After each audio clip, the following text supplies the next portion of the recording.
أنا أطلب بأن يغادر الآن بعثة المنتخب الوطني، لا عدنان يقعد ويا أبوه ولا يونس يقعد وياه ولا فلان يتدخل بهذا القرار.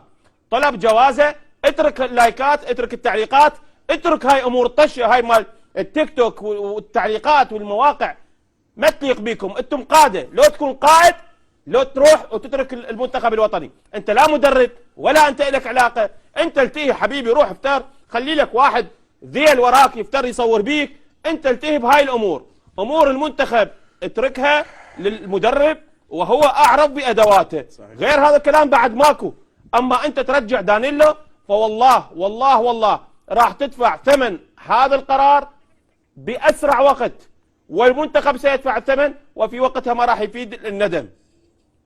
الجمهور لحد الان يصفق لك ويدعمك ومليارات جاي تجيك ودعم، كل هاي بالعافيه عليكم. خلي المنتخب يتوفق، لكن ان تساعد المسيء وترجعه الى المنتخب وبهذه الطريقه، لا والله هذه اهانه كبيره.